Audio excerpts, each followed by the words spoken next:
जय Hind everyone. मित्रांनो, आज पुन्हा एकदा तुमच्या सर्वांसाठी एक नवीन व्हिडिओ घेऊन आलोय आणि आज आपण ह्या व्हिडिओमध्ये बघणार आहोत SSC GD 2025 फिजिकलमध्ये किती रनिंग होणार आहे, रनिंगसाठी आपल्याला किती टाइम मिळणार आहे, मेल फिमेल कॅन्डिडेट दोघांसाठी माहिती घेऊन आलेलो आहे आणि फिजिकलमध्ये कोणकोणते इव्हेंट होणार आहे, आपला फिजिकल कशा पद्धतीने होणार आहे, 2024 सारखा होईल का 2023 सारखं होईल, पूर्णपणे सविस्तर माहिती या व्हिडिओमध्ये तुम्हाला घेऊन आलेलो आहे आणि पूर्णपणे तुम्हाला चांगली माहिती मिळणार आहे। मित्रांनो, व्हिडिओ चालू करण्या अगोदर तुम्ही आपल्या YouTube चॅनलवरती नवीन आहात तर आपल्या YouTube चॅनलला सबस्क्राइब करा, बेल आयकॉन प्रेस करा, म्हणजे अशीच नवीन भरतीची माहिती, नवीन अपडेट तुमच्यापर्यंत येत राहील। आणि मित्रांनो, बऱ्याच मित्रांचं म्हणणं आहे SSC GD कटऑफवरती व्हिडिओ बनव, नॉर्मलायझेशन किती भेटेल ते पण सांग। तर फायनली ते व्हिडिओ आपण बनवून अपलोड केलेले आहे। तुम्ही अजून ते व्हिडिओ बघितले नसेल तर तुम्ही आपल्या YouTube चॅनलवरती जाऊन व्हिडिओ बघू शकता। मित्रांनो, सगळ्यात अगोदर फिजिकल कशा पद्धतीने होणार आहे आणि फिजिकल 2024 सारखं होईल का 2023 सारखं, याच्या अगोदर जसं चालत आलं सेम प्रोसेसमध्ये तसं होईल।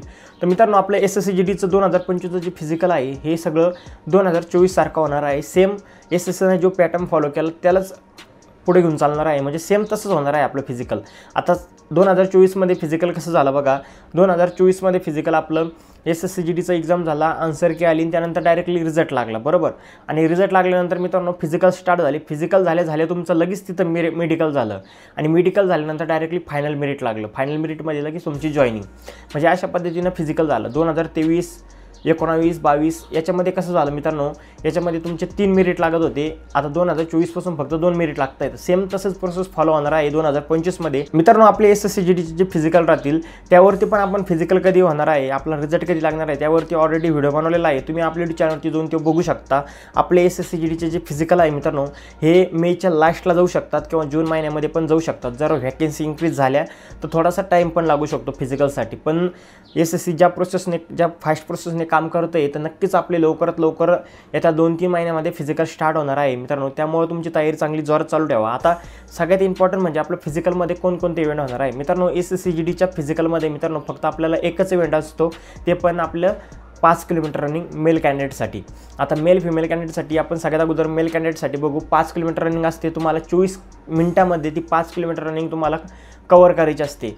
आता तुम्ही जर 24 मिनिटामध्ये 5 किलोमीटर रनिंग केली तर मित्रांनो इझिली तुम्ही रनिंग पास होताल। रनिंगसाठी तुम्हाला कुठल्याही प्रकारचे मार्क नसतात, तुम्हाला फक्त तिथं रनिंग पास करावी लागते। आता बऱ्याच मित्रांचं असं म्हणणं असतं का आपल्याला रनिंगसाठी ॲक्युरेट टाईम दिला जातो का, 100% तुम्हाला ॲक्युरेट टाईम दिला जातो। जे त्या टाईममध्ये 5 किलोमीटर रनिंग कव्हर करतात त्यांचं सिलेक्शन होऊन जातं, म्हणजे त्यांना पुढची प्रोसेस होते, मेडिकलसाठी त्यांचं सिलेक्शन होऊन जातं। बाकी आता मित्रांनो 24 मिनिटामध्ये तुम्ही 5 किलोमीटर इझिली रनिंग करू शकता। जर तुम्ही आजपासूनच प्रॅक्टिस जर चालू ठेवली किंवा तुम्ही याच्या अगोदरच प्रॅक्टिस चालू केलेली असेल तर तेच मुलं 5 किलोमीटर रनिंग कव्हर करू शकतात। जर तुम्ही रिझल्ट लागला आणि त्या 20 दिवसामध्ये जर 5 किलोमीटर रनिंग करायची प्रयत्न केला तर तुमचं 5 किलोमीटर रनिंग कव्हर होऊ शकत नाही, कारण की मित्रांनो 5 किलोमीटर म्हणजे हे डिस्टन्स खूप मोठा आहे आणि त्या डिस्टन्सला कव्हर करणं म्हणजे मित्रांनो सोपी गोष्ट नाही, कारण की जो प्रॅक्टिसमध्ये आहे तोच करू शकतो आहे, बाकी बिना प्रॅक्टिसचा नाही करू शकत आहे। आता फिमेल कॅन्डिडेटसाठी 1.6 किलोमीटर रनिंग आहे 8.5 मिनिटामध्ये, फिमेलसाठी तेवढीच रनिंग आहे, बरोबर। आता तुम्हाला हे पूर्णपणे मी सांगितलं रनिंग कशी असते। आपल्याला 5 किलोमीटर रनिंग असते मेल कॅन्डिडेटसाठी आणि फिमेलसाठी 1.6 किलोमीटर रनिंग 1600 मीटर रनिंग असते। आता मेडिकलमध्ये तुमचं सगळ्यात अगोदर हाईट आणि वेट चेक करतात। हाईटनुसार वेट आहे त्यावरती पण मी एक व्हिडिओ घेऊन येणारच आहे।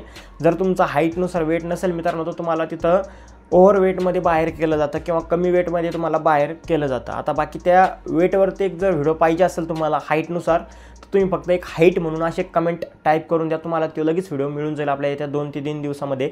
बाकी मित्रांनो तुम्हाला आता पूर्णपणे समजलेलंच आहे, तुम्हाला याच्यावरती पूर्णपणे मेडिकलवरती व्हिडिओ पाहिजे असेल, तुम्हाला सिलेक्शन प्रोसेसमध्ये पूर्णपणे स्टेप बाय स्टेप कोणकोणत्या गोष्टी होतात, कोणकोणतं काय होतं याच्यावरती पण एक संपूर्ण व्हिडिओ पाहिजे असेल तर फक्त मेडिकल किंवा SSC GD सिलेक्शन प्रोसेस फक्त असं एक कमेंट टाईप करून द्या, तुम्हाला पूर्णपणे आपल्या YouTube चॅनलवरती माहिती मिळून जाईल। बाकी मित्रांनो, आता तुम्हाला आजचा व्हिडिओ आवडला असेल, तुम्हाला ह्या व्हिडिओमध्ये पूर्णपणे माहिती मिळालीच असेल। आपलं फिजिकलमध्ये कोणकोणते इव्हेंट होतात, फक्त रनिंग होते 5 किलोमीटर मेल कॅन्डिडेटसाठी, फिमेलसाठी 1600 मीटर रनिंग, ओके। आणि मित्रांनो आजचा व्हिडिओ आवडला असेल तर तुमच्या भरती करणाऱ्या मित्रांसाठी हा व्हिडिओ नक्की शेअर करा, म्हणजे जेणेकरून त्या मित्रांची सुद्धा मदत होईल। बाकी मित्रांनो, तुम्ही अजून फिजिकलची तयारी चालू केली नसेल तर फिजिकलची तयारी चालू करून द्या। आणि मित्रांनो, आता व्हिडिओ तुम्ही पूर्णपणे बघितलाच असेल तर एक शेवटला कमेंट नक्की करा, तुमची फर्स्ट चॉईस कोणती आहे मित्रांनो, तुमचा ड्रीम पोस्ट कोणती आहे, BSF, CRPF, CISF, ITBP, Assam rifle, SSB कोणती पोस्ट आहे मित्रांनो तुम्हाला ड्रीम पोस्ट की तुम्हाला ती पाहिजे 2025 मध्ये, सिलेक्शन झाल्यानंतर तुमची ती ड्रीम पोस्ट भेटले पाहिजे, तुमची पोस्टिंग झाली पाहिजे. म्हणजे तुम्हाला असं कोणतं वाटतं की तुम्ही ड्रीम पोस्ट कोणती फर्स्ट चॉईसमध्ये तुम्ही भरलेली आहे फॉर्म भरताना, हे कमेंट करून नक्की सांगा. BSF कोणती असेल ते, बरोबर. बाकी मित्रांनो, आजचा व्हिडिओ आवडला असेल तर शेअर करा, लाईक करा आणि आपल्या यूट्यूब चॅनलला सबस्क्राईब करा. तर चला भेटू नेक्स्ट व्हिडिओमध्ये. तोपर्यंत जय हिंद, जय भारत, वंदे मातरम.